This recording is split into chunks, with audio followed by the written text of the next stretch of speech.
Hi, everyone, and thank you for joining us for another episode of Krakow Football Live. Today, I have a special guest. He's a Dragoons player called Robert. Hi, Robert. Hi guys. Just a quick introduction to what we'll be showcasing on our episode today. Robert is a professional football player, and hopefully, he'll be giving us an insight into what life as a professional is like. Rob, just give us a bit of a background on yourself. Um, as I understand, you come from a footballing family in Romania. Is that correct? Yes, that's correct. I was born in a not only football family but a sports family with big tradition. My grandfather was a professional handball player. He played for the national team in Romania and for the local club in Iași, where I was born. And then my dad, he played first division football and second division in Romania. Also, his brothers, they were goalkeepers, second division and third division in Romania. So we kind of have a large history, when it comes to football and sports. Why didn't you become a goalkeeper? Because that's obviously one position that you're not playing in. From what you've told me, you've played everywhere on the pitch. Yeah, it has to do with my height. First of all, as a goalkeeper, you need to be at least 180, 185, and I'm not that. And second of all, my dad was a striker and a right midfielder, and he was the one inspiring me, to play on the field and not in goal. So I kind of followed in his footsteps. How did you start off your career? I guess we're going back to youth level here, and I'm assuming this was back in Romania. Yes, I started playing football when I was 5. My dad took me to a local club. There weren't that many, back in the day, so there were like two or three in my city. And one of his ex teammates was the coach back then, so he was very very nice to me. He invited me. He was very patient with me. That's how I started liking football. And I played for 2 or 3 years there, and then the best club in the city. Uh, kind of loaned me, like they gave me a trial, and then I made it. And ever since then, I played there until I finished my youth. Um, I think there's obviously thousands and thousands of kids like across the world who go for trials and stuff. Um, how how did it feel like to go for that trial? What kind of pressure were you under, especially at that age? Because obviously you knew that it would be a big step for you if you succeeded. So, um, how difficult was that first trial for you? It was, I'm not gonna lie, it was pretty difficult because, like you said, thousands of kids, wanted to play academy, and because in Romania you have different levels, even for the youth. You have elite one, elite two, and then you have three, four, five, six, depending on how good the teams are. And this was a team that was elite one, you know. So it was a big, very big step for me. And I'm not gonna lie, I felt pressure, but I was motivated, and I knew that my dad was next to me, and he encouraged me a lot, and he pushed me a lot, and I made it. I worked hard for a few weeks, and I got selected, in the team. And you stayed at this club until you became an adult, basically. Yes, and they uh, they gave me a professional contract when I was 14, Oh, and wow. I was playing. I was training with the first team, and then played for the academy, and then the second team. What happened to make you leave the club? When I turned 18, I was in high school, 12th grade. So I finished the baccalaureate, and I had a choice. A year before that, so in 11th grade, I got the chance to visit the states. My dad has a really good friend there, and he's a coach at FC Dallas, and he invited me to come and experience the football in the states. And I spent a month there. I did a camp where a lot of other coaches came, a lot of coaches from the professional level, semi-pro level, and then the university level. They came, and I got in touch with them, and I was thrilled, of the idea of maybe one day playing there. But as time went by, this guy, my dad's friend, he got a job at a university, the Division 1 university, and he was the one pushing me. Hey, Robert, come on, this is a new experience for you. You can study and as well play football, and then after you finish studying, you can continue playing pro. If you're good enough. And the first team in Romania, relegated from first division to second division. They didn't have that much money back then, so I was kind of put in a position to make a choice, for my future, because even my parents, had a big impact in my life because they asked me a really simple question but very serious at the same time. What if you get injured in a year or two? What are you going to do with your life?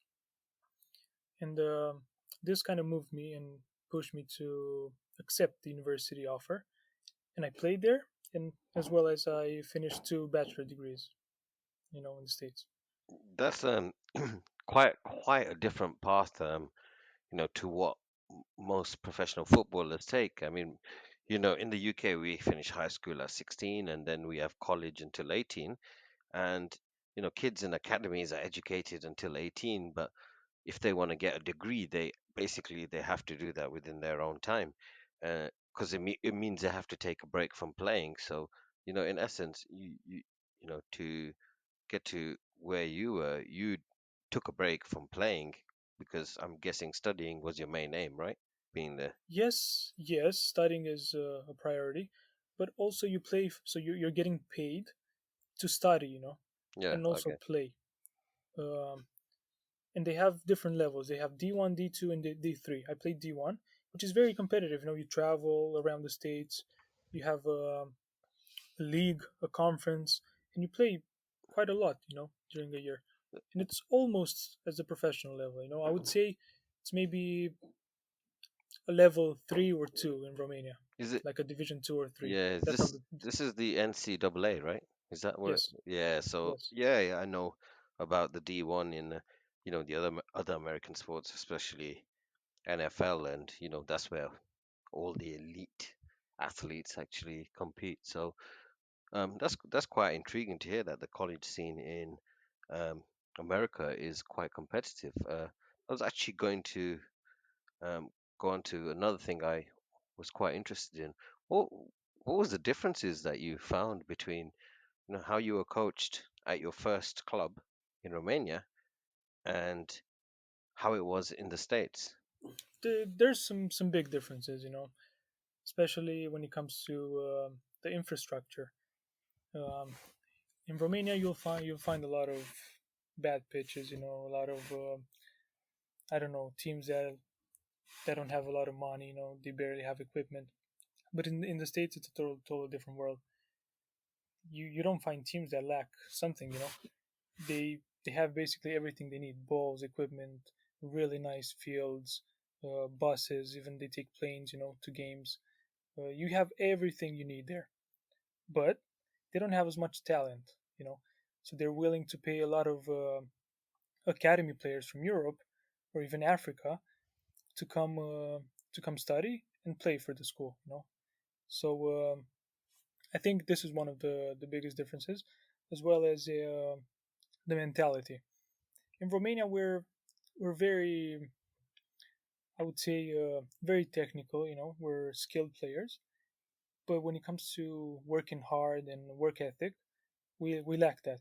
In the states, they love working. They're ambitious. They don't stop until they succeed.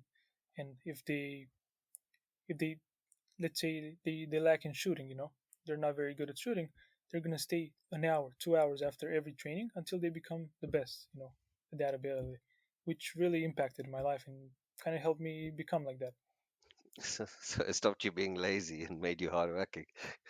Yes, because it's very competitive. Yeah.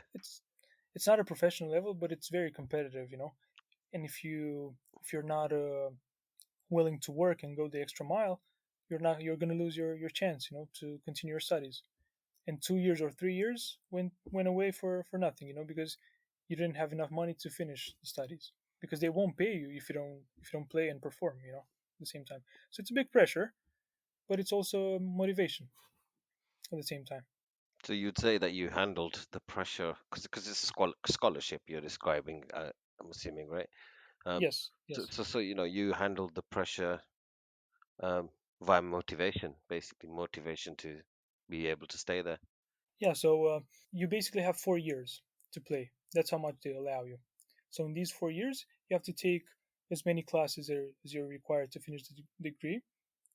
But if in one class you fail, you don't get at least a C plus, they won't let you play, because it's a rule that every student athlete Yeah, they have to should get to. perform. They should perform in class and then on the field at the same time. That's the American college system is it's quite intriguing because you know what they say in America. They say that it's at the NCAA is basically making money off the backs of these kids, right? Um, I guess you didn't feel like that because you had a scholarship. I'm assuming. Um, Yes, I had a scholarship. Yeah. yeah, so I'm guessing you didn't feel the way that a lot of people do. Because you're not allowed to have endorsements, right? No sponsorship. You're not allowed any of these things while you're playing. Is that correct? Yes, you're not allowed to earn money, but they're allowed to pay you in gifts or tuition fees or food. You know, you're not allowed to actually get the cash. But the way they do it is they give you equipment, they give you housing, they pay for your tuition, and they pay for your food. Yeah. Well, I guess there's always a way around some of these rules. Um, so what was the next step? So you spent 4 years in was it Texas, Yeah, it was Texas and Dallas. and you got two degrees there, two bachelor degrees. What Yes. what was your next step? And what did you actually want, and what did you get basically? So my dream was always to finish studying and then return to the professional life. I tried, and I had a chance to do it so in Texas, in Dallas, FC Dallas, which is an MLS team, Yep. which is actually very good right now. They offered me the chance to go on trial with them, and I spent a week with them. It was nice. I feel like I did well, but the only problem was my visa. It expired, and they had to invest a lot of money because I was European, and they're only allowed two non uh, non American players in the team. They have some strange rules, and they told me that you know things are not going to work out, and they offered me a chance to go to their second team, which is in Oklahoma, which is a division under MLS, but it's not connected, because you cannot promote or relegate. Yep. Yeah. It's closed It's league. yeah, it's kind of like a second division, but it's semi-pro. They don't pay. It's developing right now. And same thing happened there with my visa, and it just didn't work out. Where did you end up going, or did you just think, you know what, I should not keep trying? Because I think, you know, if you said you got accepted into a MLS team, right? Basically, and there was just a visa issue that robbed you of the chance to play there. Surely you didn't give up on playing pro football anymore. Oh yes, of course not. I continued trying. I continued getting in touch with agents, and they proposed me several teams. But I ended up going in Romania in Iași, my first club. They're now a first division team, and I got on trial with them, and I made it. But they loaned me for a third division team so I can get fit. Because at that time I hadn't played for 6 months. An official match. I just trained basically with the team and just on my own. So I lacked, the intensity, the speed. So they took me, but then they loaned me at another local team, at a third division team. So I played there for that half a year. We promoted to second division, and then I decided to go the next year with them, to play in the second division. So I did that. What's it like in you know in the life in a pro, like, sorry, in the day of a pro footballer? Because obviously when you were in Texas, you were studying, so I'm sure you weren't training as much as you do at a full professional club, right? Right? What would be like your daily routine? Are you referring to Texas or just No, pro no, football? pro football. So I can tell you how a week would look like. Usually you would have games Saturday or Sunday, and if you played, that means the next day you won't have a day off. You would have to show up at the stadium and do massages, therapy, maybe a light jog. You know, you will still have to do something, and then spend time with your teammates and talk about the game.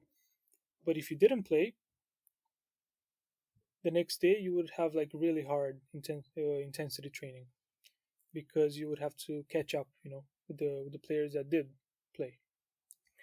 And then Tuesday, Wednesday, again, maybe you would have two trainings per day, one in the morning and then one in the evening. The one in the morning is usually running and sprints, fitness. And then the one in the evening, it would usually be like a game or tactical or spend time indoor watching football or listening to the coach, talking about different formation, different playing styles, set pieces. And then at the end of the week, let's say you would have a game on Saturday. Friday, you would have to go in a hotel with the team, even though you play at home, because they would have to keep you all together, before the game. You would have a light training, and then the next day, the game. So basically, no days off during the season, unless you won a game or you did well, and the coach would be generous and give you an extra day off. I mean, there's this thing, right? The general public think about footballers. Oh, they only have to play 2 times a week or 1 time a week, and that's it. But how many hours a day were you actually, doing stuff like, for work, basically? Because it is work at the end of the day, right?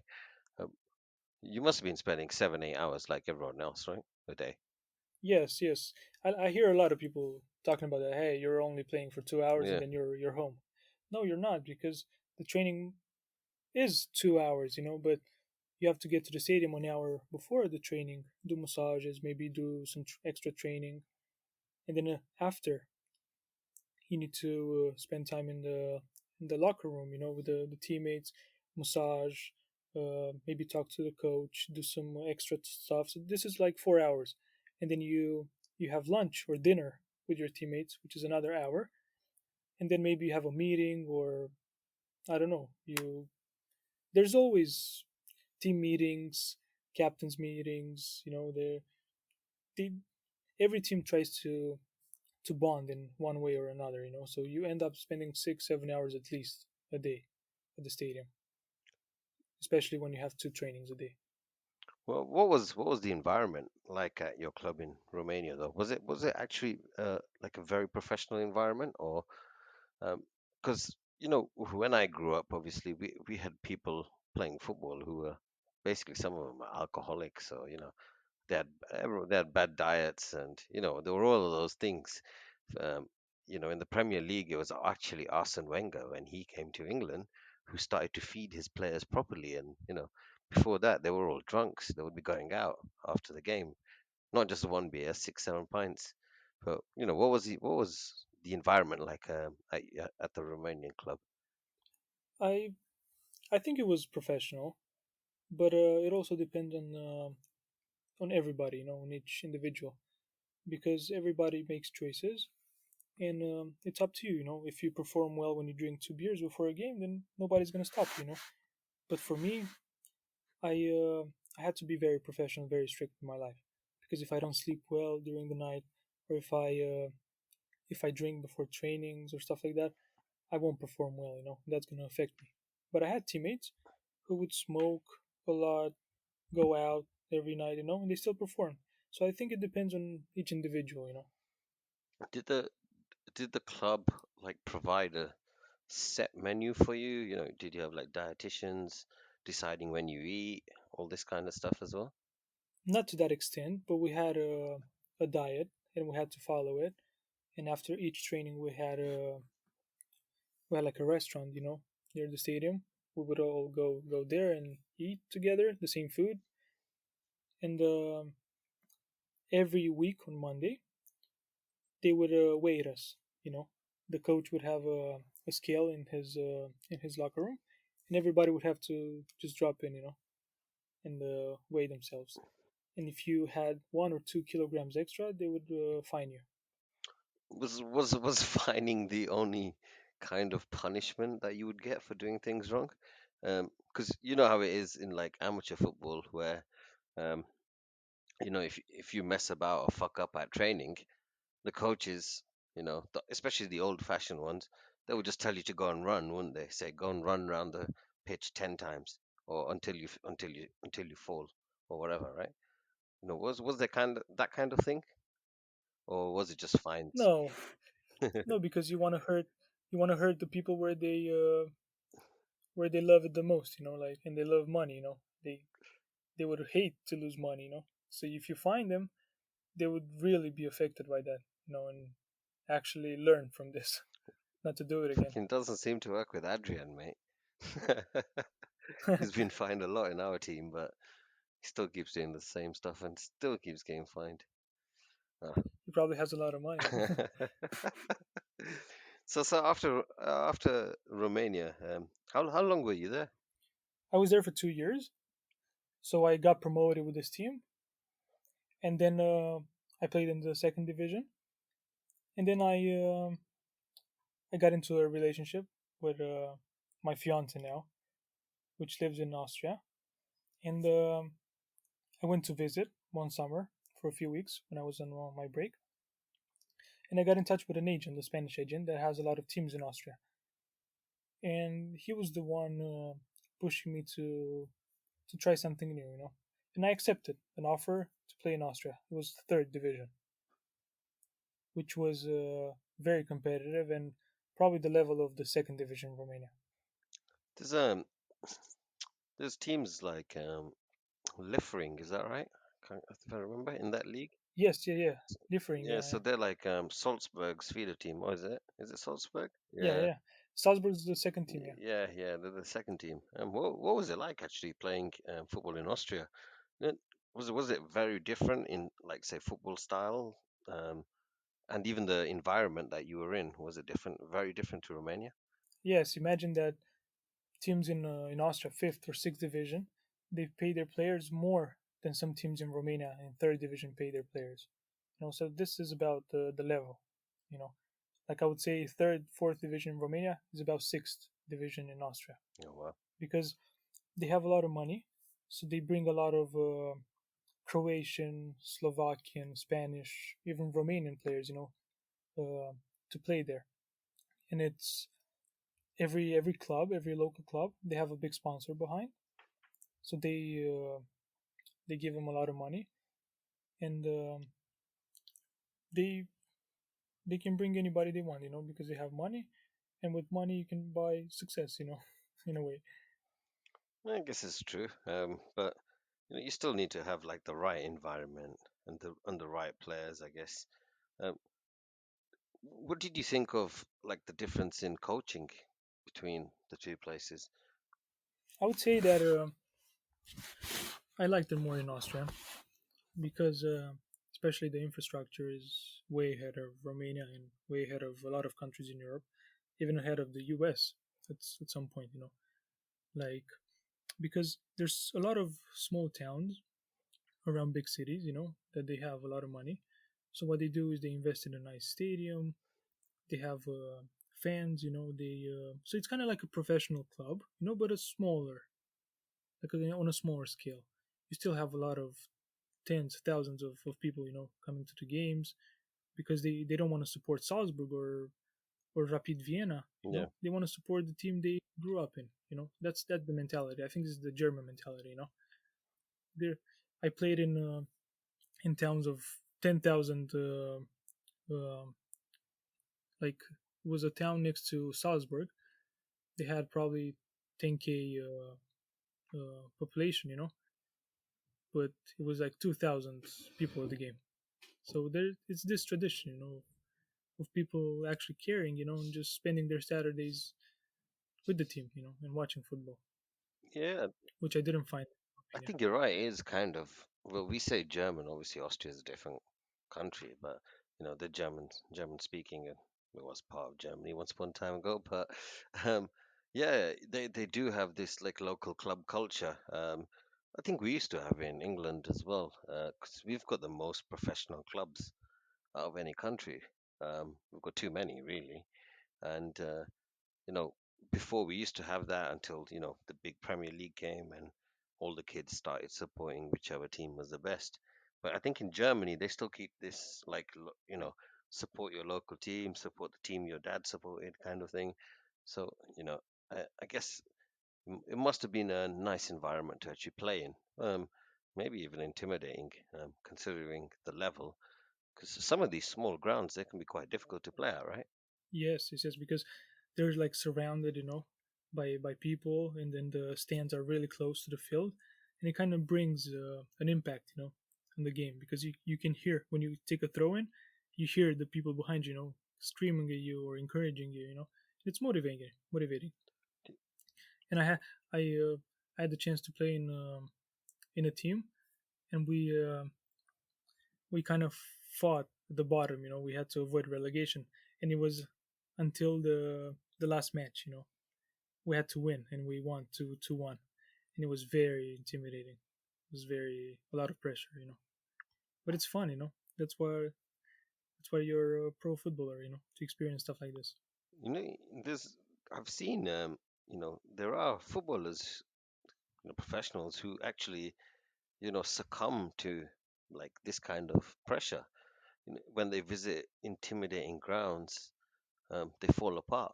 Well, there are others, that maybe like you, as you've just described, you're motivated by this kind of atmosphere. Um, so that's quite interesting to hear. That's pretty good for us as a team if you're that motivated as well. Um, because it just brought to mind Jordi Alba at Anfield last year. He was crying at half time, you know, and they were only losing 1-0. So he was really affected by the atmosphere, which is quite crazy considering, you know, the level he's playing at. Um, which brings me on to another thing I wanted to ask you, Robert, is, where have you felt comfortable playing on the field as a footballer yourself? Because you mentioned your father was a striker and a right midfielder. Where have your clubs employed you? So growing up, I played striker and right midfielder or left midfielder. Um, and in the States as well, I played most of the games right winger or striker. But when I came back to Romania after we got promoted from the third division to second, we had a new coach coming in, and the right back was injured at that time or was not performing well.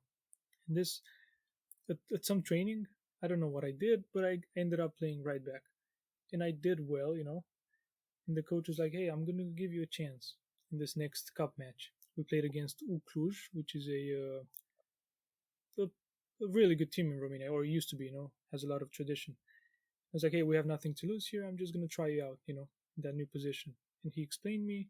He spent a lot of time with me in training and then in the locker room. And I accepted, In that match, I did really well, and ever since that match, I only played right back. You know. It's a big change, moving from striker to right back. It Yes. doesn't really The happen. thing is, yeah, it doesn't happen often, but the thing is, um, playing in Europe as a striker, especially at smaller teams that have to defend a lot, you need big strikers up top, that can shield the ball, that are good in the air. And I was not that, I'm not big nor tall. So the way we played was offensively, we had a holding mid stepping in, between the center backs, and I had freedom to be like a right midfielder, and cross a lot and come from the second line. So that's why the coach wanted to implement me there, because I have speed, I'm fast, and I cross very good. You know what they say though in the modern game is that you know the people that get the ball a lot are the fullbacks.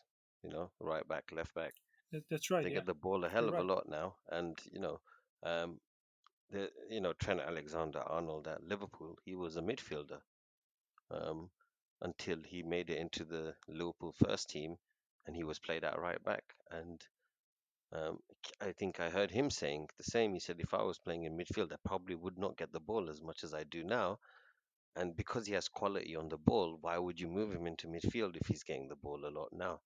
So maybe that's something that your coaches, well, that coach at Change, you saw that in you, because I agree with what you say. Being a striker, you hardly see the ball, and some you have to play like selflessly when you're a striker. You know, You're right. so you have to run around a lot, chase after lost causes. But at right back, you have much more responsibility. So how was that defensive responsibility? Like how did you adapt to this? I'm not gonna lie, it wasn't easy, in the beginning, and I'm still learning, nowadays.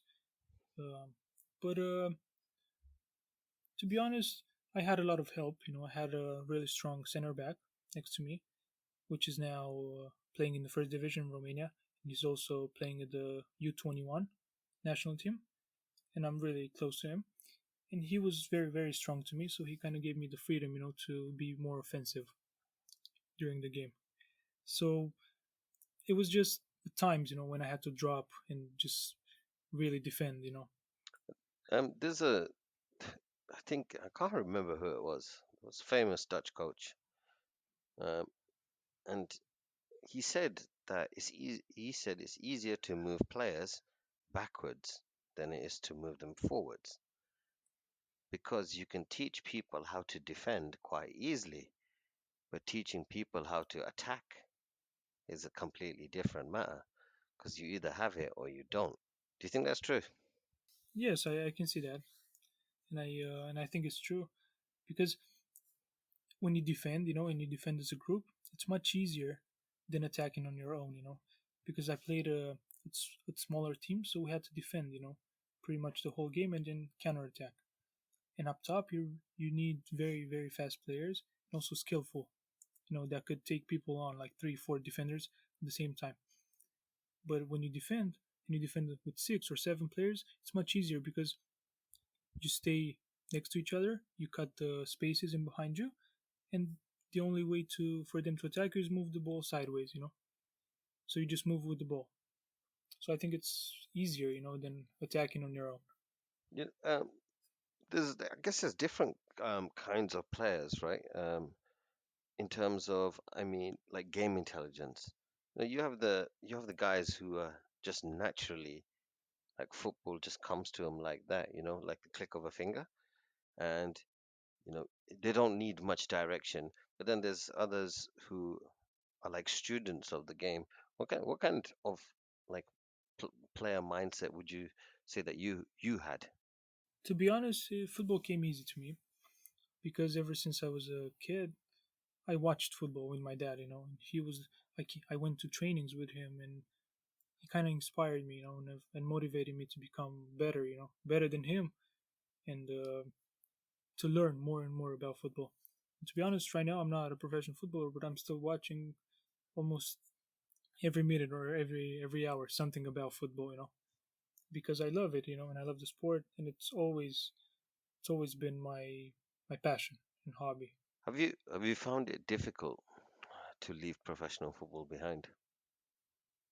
To be honest, I still think of that, but I don't have any regrets because I don't know. I think I made the right choice for my future family and for my personal life, because I didn't feel passion anymore at that time with my last team. And I've always said to myself that whenever I don't feel passion and I don't feel motivated to play, I'm just gonna stop. And this came last year towards the end of the season in November, and then in January I decided to just stop playing because it didn't attract me anymore, and because of the problems I had with my last team. It's quite interesting you say that because a lot of professional players have like they've fallen apart once they've retired or they've left the game because they miss the routine, they miss the friendship that they built in teams, etc. They miss playing. Sport is like that. When many people just get, even amateur people, when you get injured and you can't play your favorite sport, it's a real pain. So um, that's quite positive to hear that from you. That you feel that you made the right choice, and you seem very happy with that. Um, let's talk about some of your favorite memories from your time playing. Um, what would you say was your most satisfying moment? I had many satisfying moments, but one that comes to my mind right now would be when we promoted from third division to second division.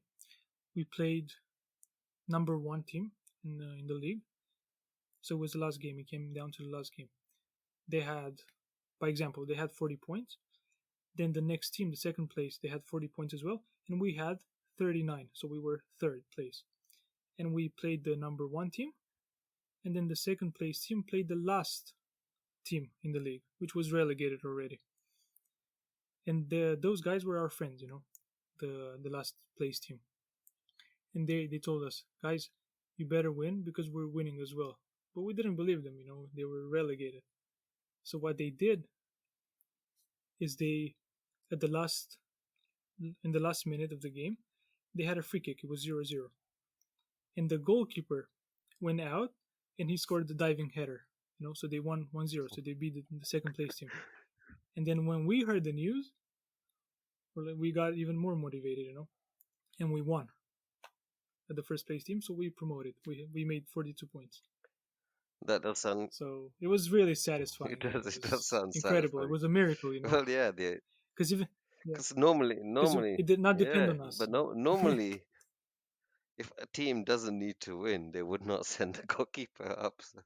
So I think you had a lot of luck in that as well. You know, Yes, it was a miracle. that goalkeeper Definitely. got you promotion. Yeah, and then he got signed for our team. The next season Wa- because of Was that. it, so it wasn't because of his talent. I don't know, but he was a good goalkeeper. Fair enough. What was your what was the worst moment? Um, to be honest, the worst moments are when you get injured and when you have to be away from the field, from the team for quite some time. Because as a footballer, I'm going to be honest, life is very short as a pro footballer. When you play and perform, everybody knows you, everybody respects you, you make money. But when you don't play and when you're injured, of course, nobody wants you to be injured, but you won't be in the middle of the stage, Yeah. anymore. You're just going to be put aside, nobody's gonna talk to you. It feels weird and different, at times, especially when you have to be away for a few months, Do, or even a few weeks. do you not get support from the clubs when this happens? I mean, I obviously I know that because you're paid, you will get all the best treatment that they can afford, right? But do you get like mental support, stuff like that? Because I know that in a lot of big clubs this happens now with players who get injured, especially the long term injuries. Yes, we had, but not all of the clubs had mental support. But some clubs did, and they encouraged you to go see a therapist or a psychiatrist. But I never did go to one of these because I had my parents, and they were a big support, and they also, my dad was next to me every time, and he talked to me and he encouraged me, motivated me, gave me advice, so I didn't have to go to a psychiatrist. That's good to hear.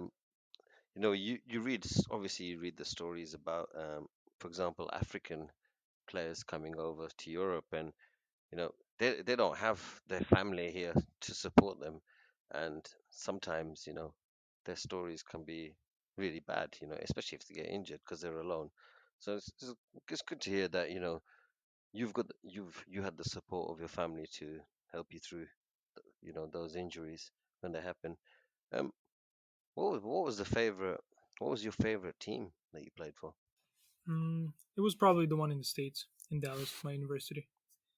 That was my favorite team, and I had the most memories there. Did you score a lot of goals or something? Yeah, I broke the school's That's scoring what. That's record why it's your for one favorite team. season. Yeah, but also the environment. Yeah. In Europe, there's more pressure, than in the States. Um, in Europe, everybody's with their own families, their own lives. They're professional. They just come to training and they do their own thing. But in the States, we develop relationships. And I'm still friends with a lot of my ex teammates. It was. Guess it was also a college atmosphere, right? So, university atmosphere, which Yes, yeah, really you're right. helps. Yeah. Yeah, Um, Favorite goal? it has to be a bicycle kick, 1-0 away at our rivals' field In, in in Dallas Dallas. as well. Nice. Yeah, Um, Forgotten what I was going to ask. I did have another question regarding the USA. Um, it was about the pressure because you just mentioned pressure. Just going back to that. Um, I guess was was soccer, as they call it, that big of a deal at your university, or were the other college sports more important? I think it was second or third soccer at my school. Number one was basketball because they made the nationals every single year in playoffs. But I think the second was volleyball and soccer. Cool. But they invested money, and it's becoming more popular in the states, especially in the South, in Texas, because there's a lot of clubs uh, that are recruiting players, and a lot of parents, instead of taking their kids to American football or basketball, they prefer to take them to soccer, because it's cheaper, it's less contact, Yeah, and it's fun, for their kids yeah, because they run it all the time, and so they develop yeah. The themselves. contact thing is very big, isn't it, at the moment? Especially because of you know American football and um, all the studies that have been coming out about head injuries. Um, but, I bet one thing that must have been good. I mean, I'm only saying this because I've seen a lot of American high school movies. Was the parties at, at your university? Yes, there were parties at my university, but to be honest, you're probably not going to believe me, but I never went to one because What? I'm a different person, and Okay. and when I play and when I study, when I do something, I'm all out for that. I don't want anything interfering, with my life. See, this is why you're a professional footballer, buddy, because you're dedicated. No, you're dedicated to succeeding. Um, I think I know a lot of guys who were very talented, but they kind of failed at that step. The dedication step. They didn't want to give up smoking weed or stuff like that, which obviously would never work in a professional sport, right? You're right because I can give you a few examples. When I got signed as a professional when I was 14 or 15, um, I was ranked number 4 in the club. So I had 3 other players ahead of me. That were better than me. They had more potential than me, but none of them played third or second division or first division.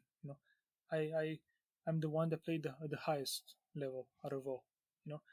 Because they liked the life. They had better than being dedicated.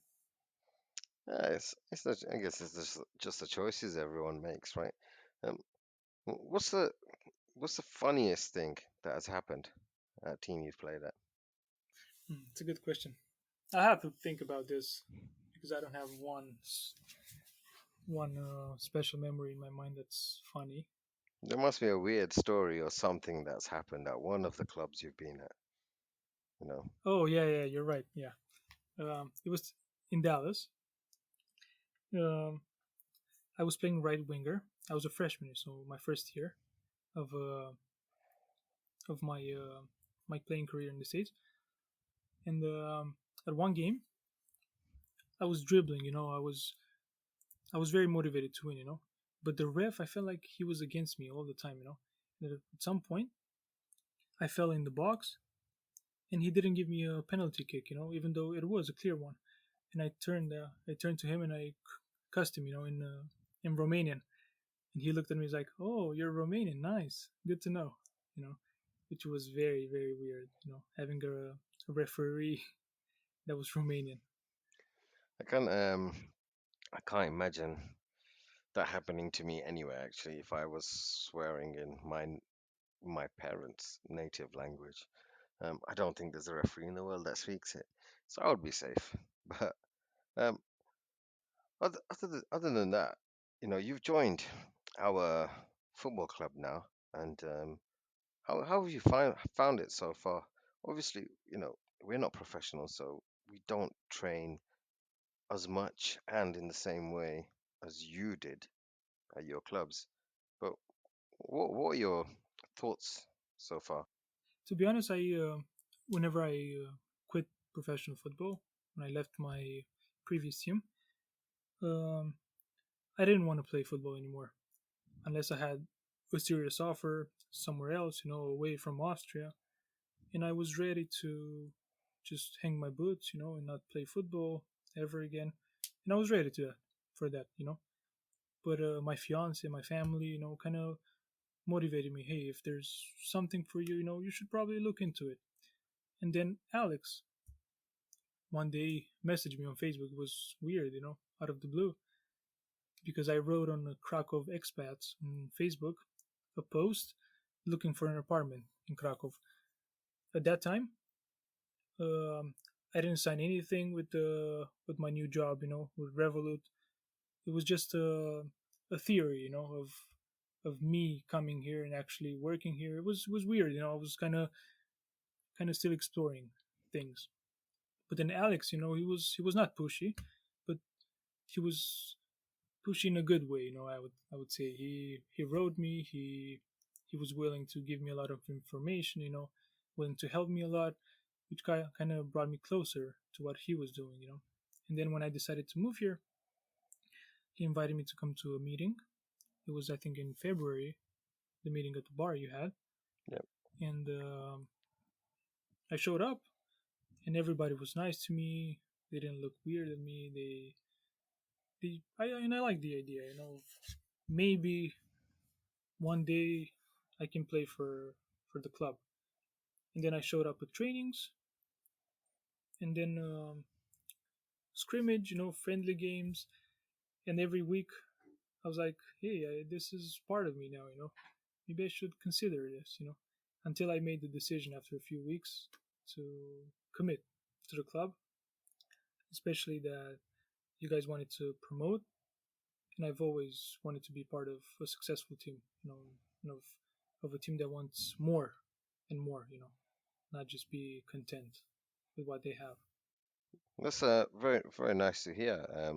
That we've helped you in getting some passion back in playing because I have seen your passion in training and in the friendly games. By passion, I mean anger and frustration. Because I can see you're very dedicated, and you're angry with yourself quite a lot on the pitch. Um, is it do you, do you think that those little moments you have? Do you think that you're motivating yourself by doing that? Yes, it may sound weird, but every time I want to do better, and I want to be something, better than what I am right now, So that's why I'm sometimes frustrated, and especially when my fiance comes to the games or my parents, I want to show and prove, what I'm all about. And if I may do a mistake or if I don't score and if I miss, I get very, very angry at myself because of That's that. a lot of pressure you're putting on yourself there, Rob. you know, I don't think it's pressure. I think it's been helping me.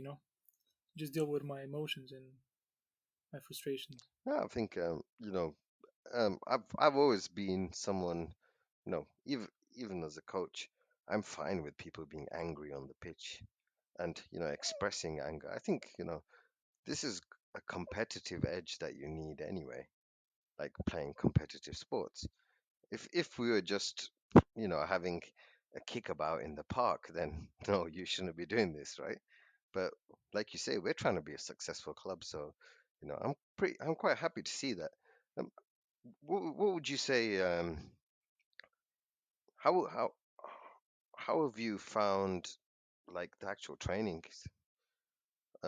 It's quite it's obviously the level of football is completely different to what you were playing at. Yes, it is different. I'm not gonna How have lie, you adapted?